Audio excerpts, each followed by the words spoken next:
तो राधे राधे दोस्तों, welcome my channel one shot पाठशाला पर मैं हूं जीतू फौजदार। आज की क्लास स्टार्ट करने से पहले मैं आप सबको पहले ही बता दे रहा हूं, ठीक है भाई। देखो, पूरी क्लास में फोकस जो है आपका बोर्ड पे रहेगा, क्योंकि ये जो क्वेश्चन है बहुत ज्यादा इंपॉर्टेंट क्वेश्चन है। मैं आपके एनुअल एग्जाम की बात कर रहा हूं, वहां पर ये क्वेश्चन हर एक साल को छोड़ के पूछा ही जाता है और बहुत बार पूछा जा चुका है। तो ये क्वेश्चन 3 मार्क में बार बार पूछा जा रहा है। तो इस क्वेश्चन को, और सबसे बड़ी इंपॉर्टेंट बात यह है कि एक क्वेश्चन आप समझ गए ना, तो आप चाहे वो अंडर रूट 3 हो, फिर रूट 5 हो या रूट 7 हो, या फिर आपकी पूरी जो एक्सरसाइज है वो सारी इस क्वेश्चन पर डिपेंड करती है, ठीक है। ये वैसे तो ये प्रमेय नंबर 1.3 दे रखे है आपको, लेकिन बिल्कुल ये एग्जाम्पल है, इससे अगला वाला एग्जाम्पल भी आपका बिल्कुल सेम है। तो सारे एग्जाम्पल्स और क्वेश्चन, पूरा एक्सरसाइज जो आपका 1.2 है, डिपेंड ऑन दिस क्वेश्चन। आपको पता होना चाहिए कि ये क्वेश्चन आपके लिए इतना इंपॉर्टेंट क्यों। तो मैं पहले बता रहा हूं, पूरी क्लास में अगर किसी का भी ध्यान उतर गया ना तो फिर देख लेना, ठीक है। सबसे पहले क्या करना है, ध्यान को रखना है इधर, पहले पूरा समझना, उसके बाद लिखना है। नोट भी आपको बाद में करना है, पहले नहीं करना है। फिर बता रहा हूं, मैं इस क्वेश्चन को मैंने 3 स्टार दिया, ठीक है, 3 स्टार। अभी तक मैंने केवल आपको 2 क्वेश्चन इससे पहले केवल 2 स्टार मार्क किए थे, लेकिन ये जो क्वेश्चन है मैं इसको 3 स्टार मार्क कर रहा हूं। ऐसा क्वेश्चन आपको पूछा ही जाएगा 100%। हो सकता है इसकी जगह यहाँ रूट 2 है तो रूट 3 आ जाए, रूट 5 आ जाए, या कोई और कोई आ जाए, लेकिन वो आएगा ऐसे कि आपको अपरमेय संख्या क्या करनी पड़ेगी, प्रूव करनी पड़ेगी, ठीक है। क्वेश्चन क्या है आपका, क्वेश्चन है आपको अंडर रूट 2 जो है आपको एक अपरमेय संख्या सिद्ध करना है। तो मैंने आपको बताया था कि जब आपको इस प्रकार का क्वेश्चन मिल जाता है तो हम एक कॉन्ट्राडिक्शन नियम का लेके चलते हैं, विरोधाभास का नियम लेके चलते हैं। तो विरोधाभास के नियम में क्या था कि सर जो चीज हमसे पूछी जाती है उसके अपोजिट में हम बात करते हैं। तो मैं इसके अपोजिट में क्या बात करूंगा कि सर मैं सबसे पहले इसको क्या मान लूंगा, एक परमेय संख्या मान लूंगा। तो हर लाइन का मतलब समझा के चलूंगा, इधर ही ध्यान रखना है, ठीक है। किसी का भी ध्यान इधर उधर चला गया फिर देखो, फिर कुछ मतलब नहीं है भाई इधर पढ़ने का, ठीक है।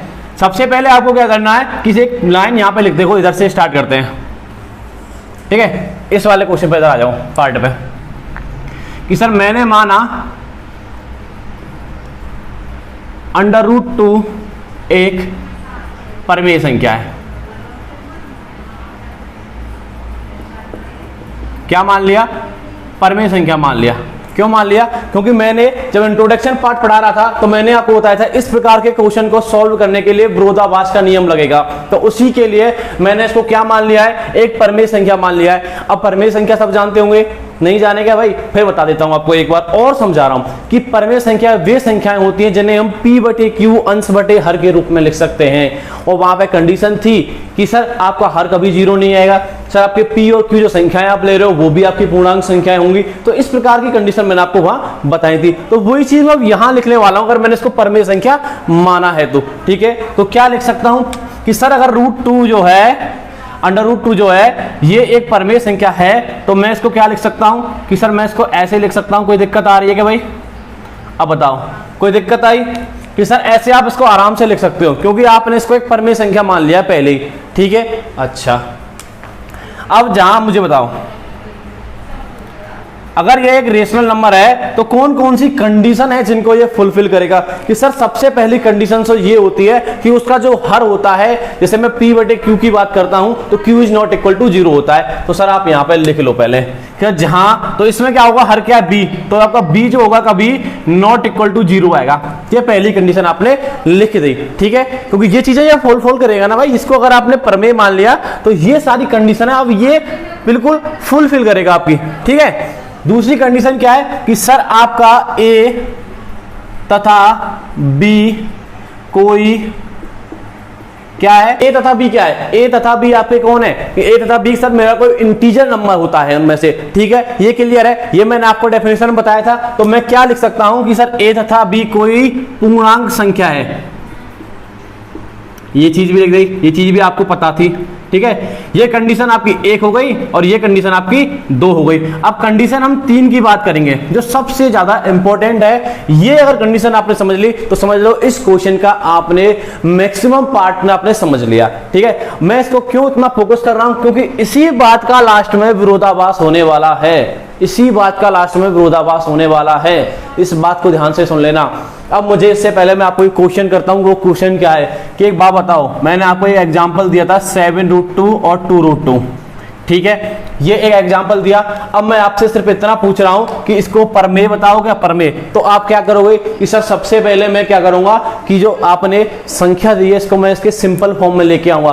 कैसे लेके आऊंगा सर? √2 से √2 यहां से काट दूंगा और ये 7/2 निकल के आ जाएगा। जब ये इसके सिंपल फॉर्म में आ जाएगी उसके बाद ही मैं इस पे परमेय संख्या की डेफिनेशन लगाऊंगा कि कौन कौन सी कंडीशनें हैं कि नहीं है। तो इतना मुझे समझ में आ गया कि सबसे पहले मैंने इसको क्या किया, इसको सिंपल फॉर्म में लेके आया। सिंपल फॉर्म में मतलब क्या है, इसका क्या मतलब है कि सर अब इसमें कोई कॉमन पार्ट नहीं दिख रहा है। यही मतलब है भाई, इसमें जो कॉमन पार्ट है वो कोई नहीं है। इतना क्लियर कि सर अब इसमें कॉमन पार्ट नहीं है। तो मुझे बात बताओ कि इसका HCF कितना निकल के आने वाला है?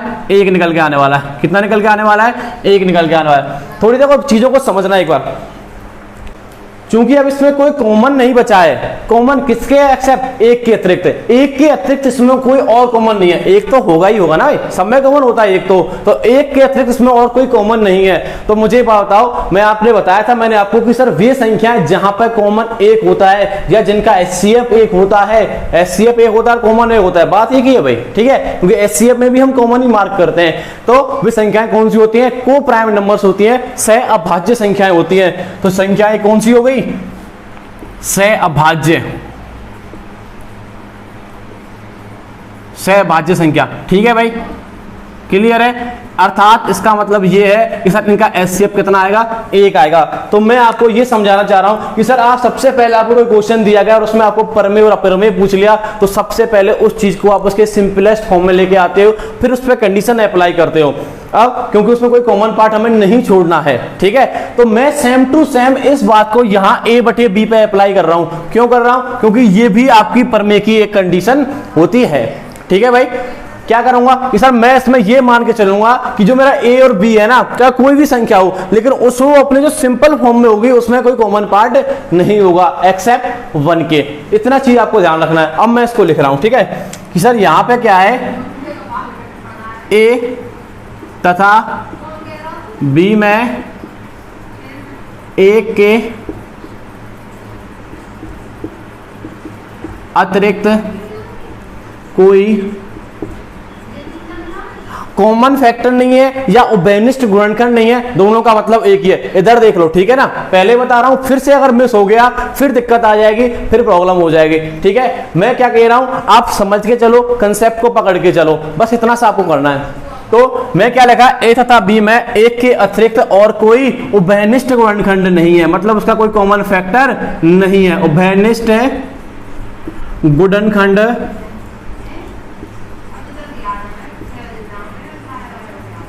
नहीं है।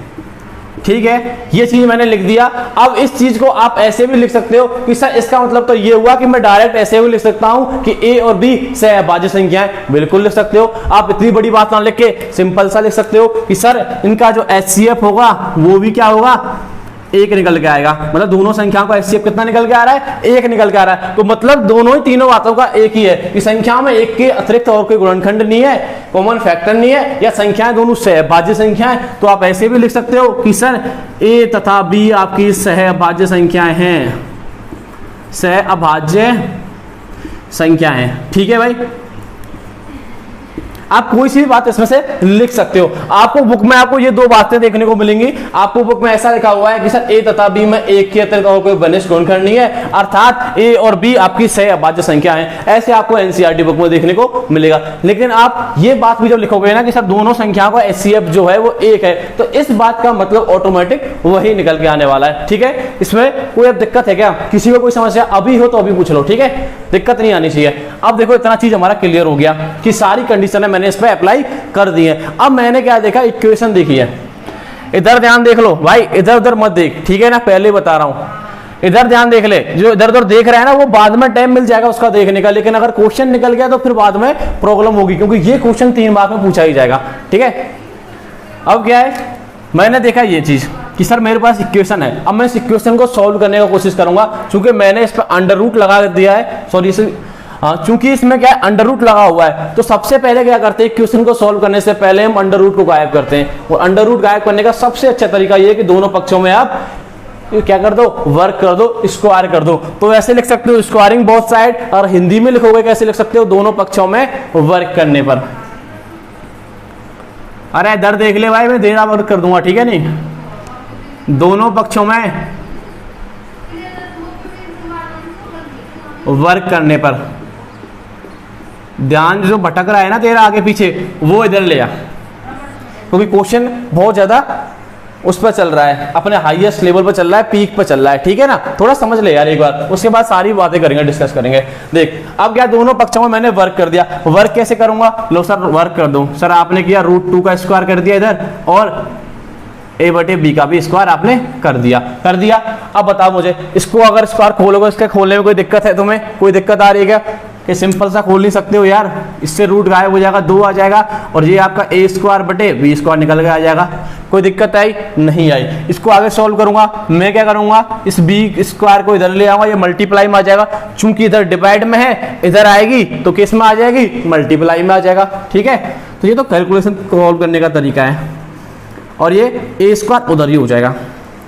अब आपकी ये चीज निकल के आगे, अब डिस्कस चलेगा इस पर। अब फिर से सबका ध्यान दर, ठीक है, नोट मत करो, ठीक है, पहले समझ लो, ठीक है भाई। हमने क्या इक्वेशन देखी, 2b² = a² निकल के आ गया। अब मैं आपसे इतना पूछ रहा हूं, मैं क्या करूंगा, थोड़ा सा आपको कंसेप्ट समझाऊंगा, डायरेक्ट नहीं बताऊंगा। यहाँ पे क्या कर देते हैं, कुछ चीजें स्किप करके स्टूडेंट को डायरेक्ट बता देते हैं कि सर ये जो होगा ऐसे लिख देते हैं कि मैं b² के बराबर क्या लिख सकता हूँ, a²/2 लिख सकता हूँ। और यहां से बंदा क्या करता है, स्टूडेंट को डायरेक्ट बोल देता है कि सर 2 जो है वो a² को कंप्लीटली डिवाइड करेगा, तो a को भी कंप्लीट डिवाइड करेगा। ऐसा नहीं है भाई। सबसे पहले तो हमें ये पता करना है कि ये a² को कंप्लीटली डिवाइड कैसे कर रहा है, क्योंकि अगर a² 25 हुआ तो a की वैल्यू तो कुछ भी हो सकती है यार, ठीक है ना। तो सबसे पहले तो यही पता करना है कि यहाँ a² को कंप्लीटली डिवाइड कैसे करना है, तो वो कंसेप्ट आपको समझना है। देखो वो मैं समझा रहा हूं आपको।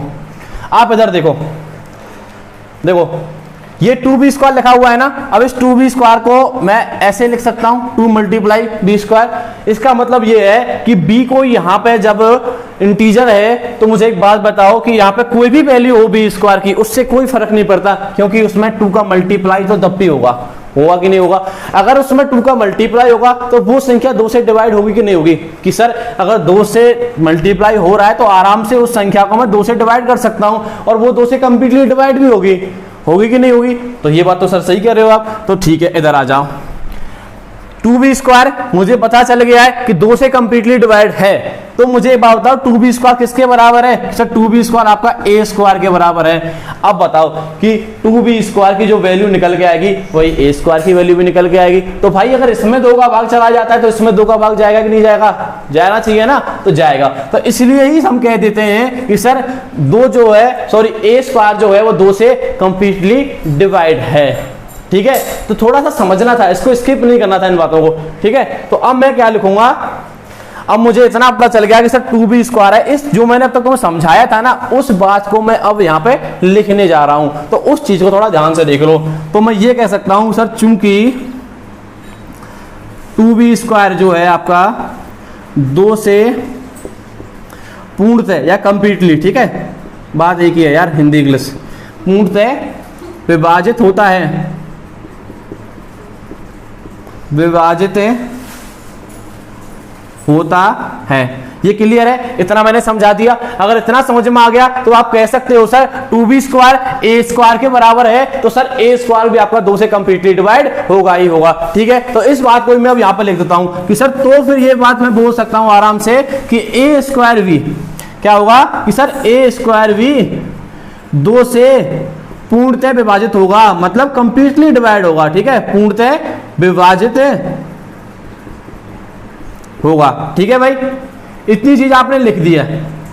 अब मैंने आपको प्रमेय बताई थी, उस प्रमेय में मैंने आपको एक चीज बताई थी कि यदि कोई प्राइम नंबर किसी संख्या के कंप्लीटली स्क्वायर को डिवाइड करती है, कंप्लीटली डिवाइड करती है, तो वो उस संख्या को भी कंप्लीटली डिवाइड करेगी। इसमें कोई डाउट है कि नहीं है ना, क्योंकि इस चीज को बेहतर तरीके से मैं आपको समझा चुका हूं, ठीक है। थोड़ा सा पन्ना बदल के देख लो, आप तो पेज है उसको थोड़ा सा पीछे करके देखो, तो वहां आपको ये चीजें नोट हुई मिल जाएंगी, ठीक है। सारी चीजें मैं नोट करा चुका हूं। तो अब मैं क्या लिखने वाला हूं कि सर मुझे पता है अगर 2 जो है एक प्राइम नंबर है, और प्राइम नंबर किसी संख्या के कंप्लीटली स्क्वायर को डिवाइड करती है, तो वो उस संख्या को भी कंप्लीटली डिवाइड करेगी।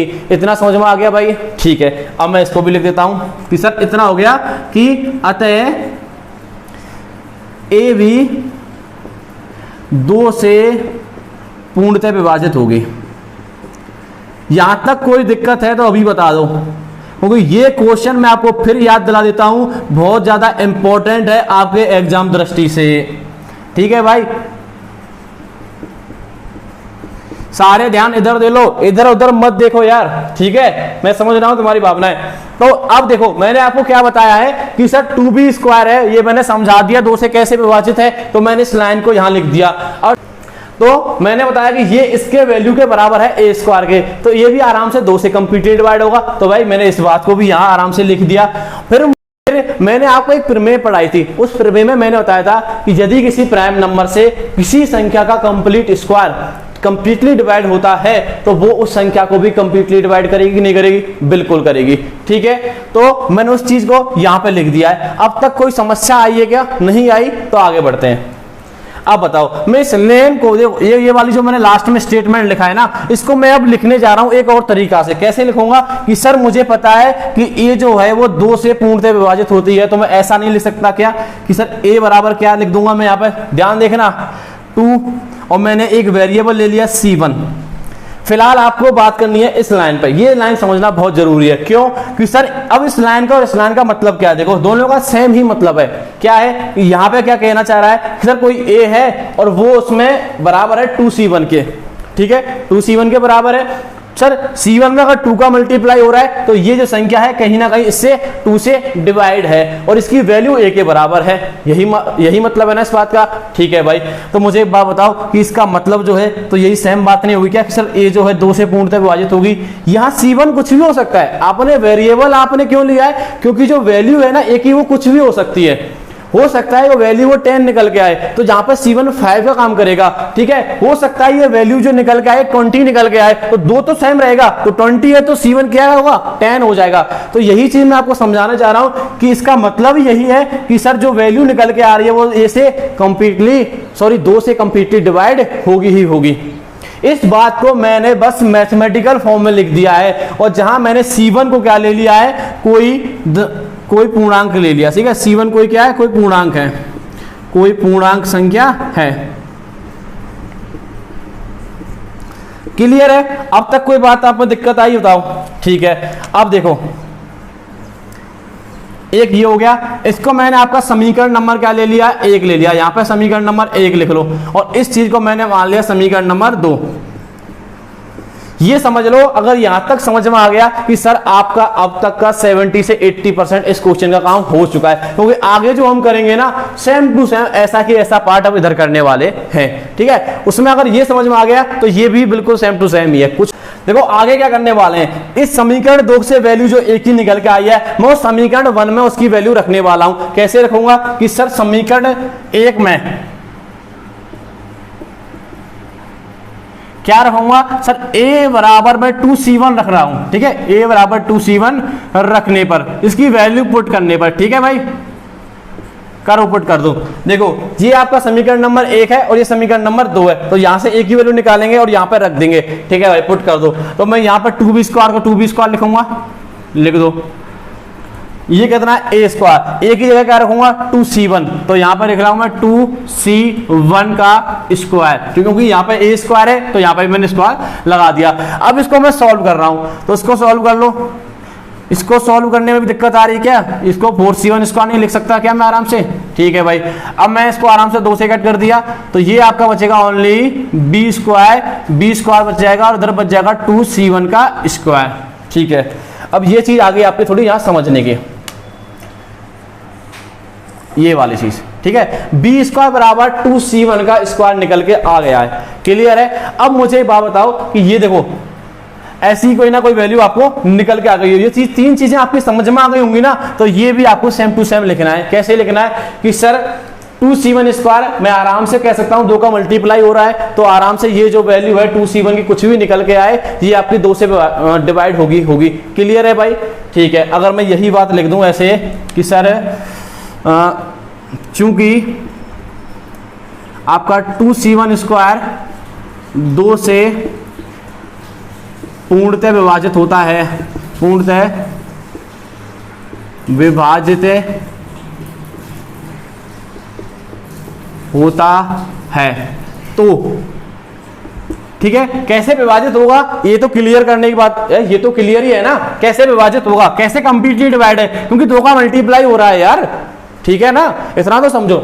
ठीक है, अब ये जो वैल्यू है इस वैल्यू के बराबर है बी स्क्वायर के, अगर ये वैल्यू इस वैल्यू के बराबर है, अगर ये 2 से कंप्लीटली डिवाइड है तो ये भी 2 से कंप्लीटली डिवाइड हो गई। क्या सोचना है इसमें, तो इतना फिर यहां पर लिख दो कि सर, तो मैं कह सकता हूं कि जो बी स्क्वायर जो वैल्यू होगी मेरी वो भी 2 से पूर्णतः विभाजित होगी। ठीक है भाई,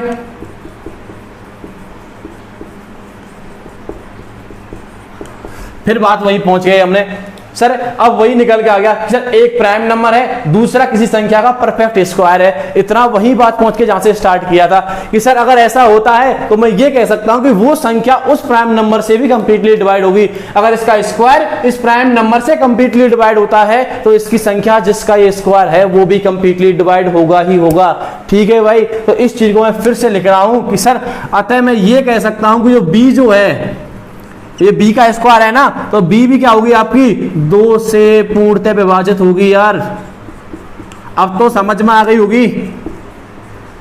ठीक है, बहुत ज्यादा इंपॉर्टेंट क्वेश्चन है, मैं फिर बोल रहा हूं आपको, सबरे उल्लंघन कहीं देख लो, इधर उधर मत देखो। ठीक है, अतः जो b है वो 2 से पूर्णतः विभाजित होगी। फिर बात वही निकल के आ गई जो सेम टू सेम बात यहां निकल के आई थी कि a भी 2 से पूर्णतः विभाजित होगी। ठीक है, बात वही है दोनों में। अब मैं इसको मैथमेटिकल फॉर्म में फिर से लिख रहा हूं कि सर 2 से अगर विभाजित होगी b, तो मैं आराम से इसको थोड़ा सा हाईलाइट करके लिख देता हूं। ऐसे होगा आपका b, तो फिर मैं यहाँ से वही 2 और यहाँ पे एक वेरिएबल ले लिया 2c2, क्योंकि c1 मैंने यूज कर लिया है पहले ही, तो आपका ये निकल के आ गया। ठीक है, अब इसको कैसे समझा रहा हूं, एक बार और समझा देता हूं, घबराओ मत। ठीक है, इसका मतलब भी वही है कि सर जो है b जो है वो 2 से कंप्लीटली डिवाइड है। कैसे है, क्योंकि b की वैल्यू 2c2 के बराबर है। c2 क्या है कि c2 सर कोई भी इंटीजर नंबर है, कोई भी पूर्णांक संख्या है। ठीक है भाई, c2 यहाँ क्या है, कोई पूर्णांक संख्या है।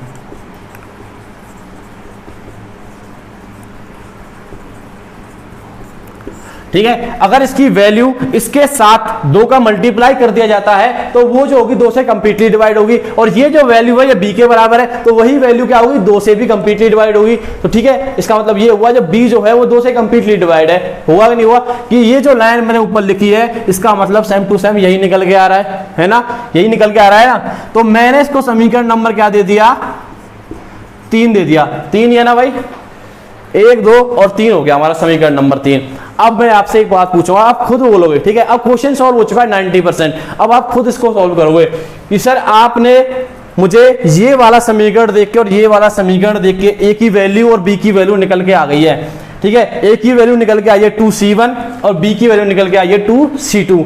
तो सर आपने तो ये बोला था कि सर a और b में एक के अतिरिक्त और कोई उभयनिष्ठ गुणनखंड नहीं, कॉमन फैक्टर नहीं है, पर मैं तो ये देख रहा हूं यार समीकरण 2 और 3 में कि सर मुझे जो 2 है वो यहां भी दिख रहा है और मुझे 2 यहां भी दिख रहा है, तो सर 2 तो इसमें कॉमन फैक्टर है। आया समझ में क्या कहना चाह रहा हूं कि सर इसमें और इसमें आपको 2 एक कॉमन फैक्टर के रूप में दिख रहा है, जबकि आपने परमेय संख्या जब उसको माना था तो यहां पे आपने लिखा था कि इसमें तो 1 के अलावा और कोई कॉमन फैक्टर है ही नहीं है। क्या आया समझ में, यही विरोधाभास का नियम है भाई। ठीक है, क्योंकि हमने जो माना था उस बात का हमने जब मैथमेटिकल अप्लाई किया तो उस बात का अपोजिट निकल के आया है। तो इससे क्या प्रूव होता है कि सर आपने जो माना था ना वही रॉन्ग माना था, कि आपने √2 को एक परमेय संख्या मान लिया, इस बात को ही आपने गलत मान लिया।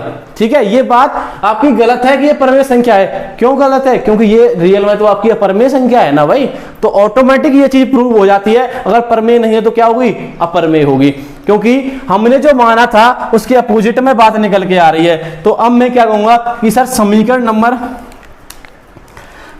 नंबर 2 से और 3 से क्या स्पष्ट है, समीकरण नंबर 2 व 3 से। ठीक है, क्या निकल के आया कि सर a तथा b में 2 एक उभयनिष्ठ है, 2 एक उभयनिष्ठ गुणनखंड है। ठीक है भाई, गुणनखंड है। ये चीज क्लियर होगी अब आपकी। क्यों, कि सर इसमें भी मुझे 2 दिख रहा है, इसमें भी मुझे 2 दिख रहा है, तो इसलिए मैंने इस चीज को यहां लिख दिया कि सर समीकरण नंबर 3 और समीकरण नंबर 2 से मुझे स्पष्ट आराम से हो रहा है कि इन दोनों में एक फैक्टर 2 निकल के आ रहा है। परंतु यह इस बात का विरोध करता है कि सर मैंने जो बात पहले मानी थी कि इसमें तो ये दोनों संख्याएं सहअभाज्य संख्याएं, इसमें तो एक के अलावा और कुछ कॉमन है ही नहीं, तो मैं साफ साफ चश्मे में लिख देता हूं, देखो, परंतु यह इस बात का विरोध करता है, रेड से लिख दूं क्या, ठीक है, परंतु यह इस बात का विरोध करता है, परंतु यह इस कथन का, बात मत लिखो यार, ठीक है, इस कथन का विरोध करता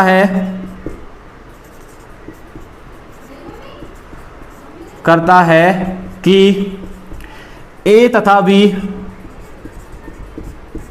सहअभाज्य संख्याएं हैं। आपने दोनों को सहअभाज्य माना था, सहअभाज्य संख्या हैं। सहभाज्य संख्या मतलब समझ रहे हो ना, कि मतलब उन दोनों आपके सहभाज्य संख्या का मतलब ये है कि सर ए तथा बी में एक के अलावा और कोई कॉमन फैक्टर नहीं आ रहा है, तो इस बात का ये विरोध हो गया ना, क्योंकि इसमें तो कॉमन फैक्टर आपको 2 दिख जा रहा है यार।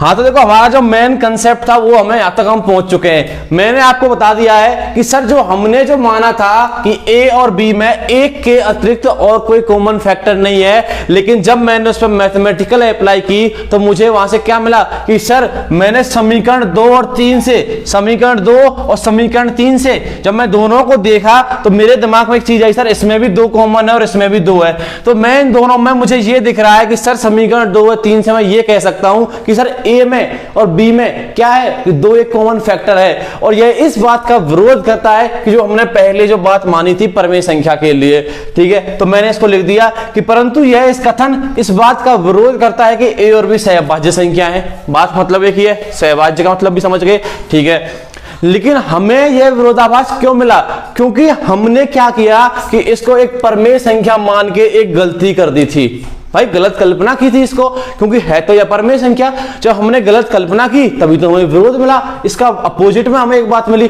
ठीक है, तो हम क्या लिखेंगे, हम कैसे लिखेंगे कि सर चूंकि हमने एक गलत कल्पना की थी, यह विरोधाभास, हमें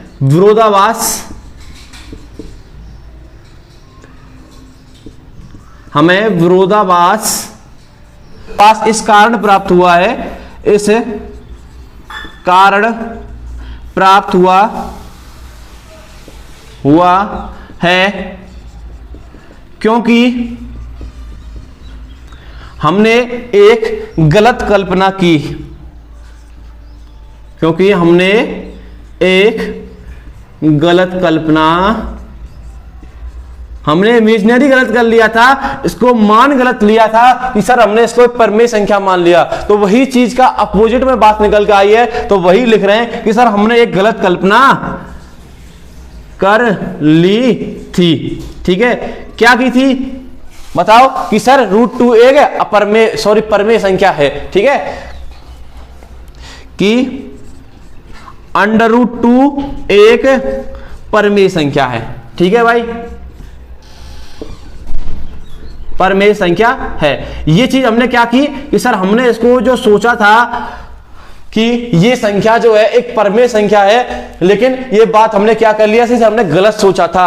अब मुझे एक बात बताओ कि संख्या तो वास्तविक संख्या 2 ही प्रकार की होती है, या तो परमेय संख्या होगी या आपकी अपरमेय संख्या होती है। मैंने आपको क्लासिफिकेशन में बहुत अच्छी तरह पढ़ाया था इंट्रोडक्शन में कि संख्याओं के प्रकार कैसे होते हैं, ठीक है, आपको वास्तविक और काल्पनिक बताई थी। वास्तविक के फिर मैंने आपको 2 डिवाइडेशन बताए थे, एक होती है परमेय संख्या और दूसरी होती है अपरमेय संख्या। चूंकि मैंने ये कह दिया है कि सर ये परमेय संख्या नहीं होगी, परमेय संख्या की जो मैंने कल्पना की थी कि एक परमेय संख्या है वो तो गलत है, अब परमेय नहीं है तो क्या होगी सर अपरमेय होगी। तो अतः हम इस निष्कर्ष पर निकलते हैं कि आप लिख सकते हो, अतः हम इस निष्कर्ष पर निकलते हैं कि √2 एक अपरमेय संख्या है, ठीक है भाई, अपरमेय संख्या है।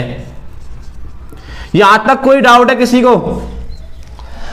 ठीक है, अगर तुमने यहां पर ध्यान रखे होगा तो कोई डाउट आएगा नहीं।